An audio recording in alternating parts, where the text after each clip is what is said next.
Reasoning में एक chapter है कोडिंग और डिकोडिंग, जिसमें अल्फ़ाबेट जो होता है वो ए से लेकर जेड तक होती है, जिसको हम नंबर में इसको याद करेंगे तो न्यूमेरिकल में 1 से लेकर 26 होता है।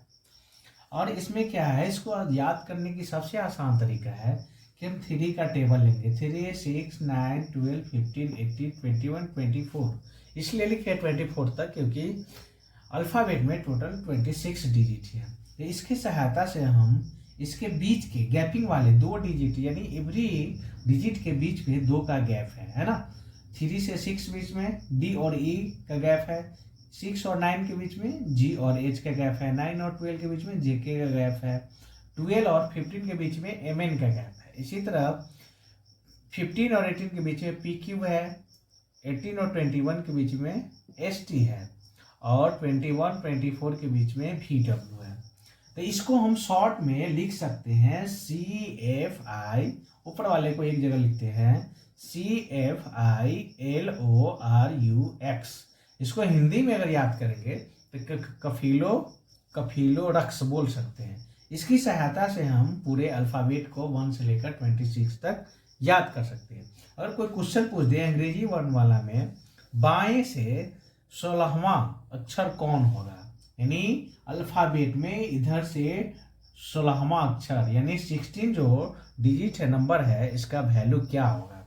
तो मुझे पता है 18 का वैल्यू, आर का वैल्यू 18 होता है, तो इसमें से 2 ही कम है जो 16 है। अगर 18 में से 2 सब्ट्रैक्ट करते हैं तो आ जाता है 16।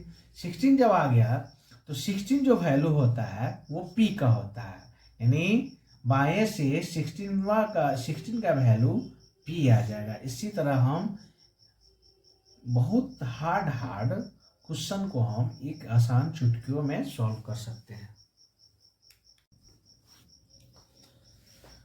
कोडिंग डिकोडिंग का ही एक और थ्योरी होता है अपोजिट लेटर्स। ये बराबर सभी क्वेश्चन में पूछा जाता है कि अगर कोई डिजिट है तो उसका अपोजिट लेटर्स क्या होगा। अगर बाएं से अगर ओ है तो दाएं से इसका अपोजिट क्या होगा, तो एल होता है।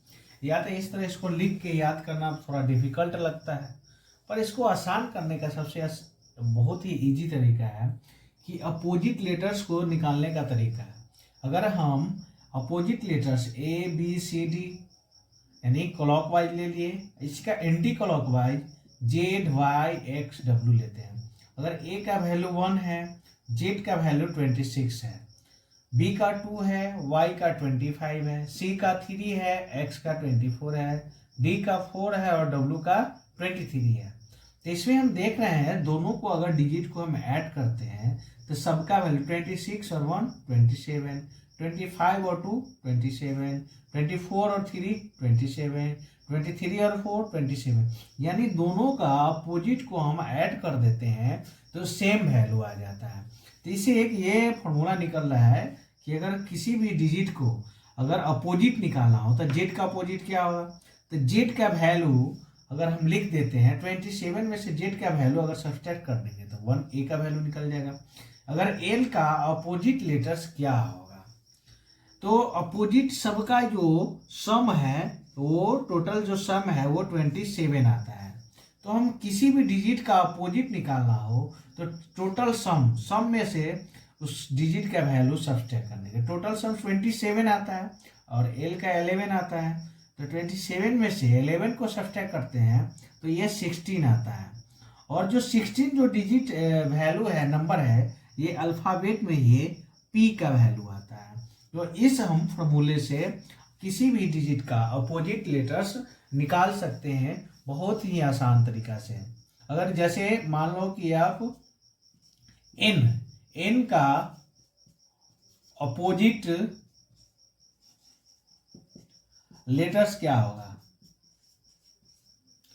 एन का अपोजिट लेटर तो क्या बोले हैं 27 सम, क्योंकि सबका सम 27 है और एन का वैल्यू 14 आता है, यानी 14 जो होता है वो एन का वैल्यू आता है।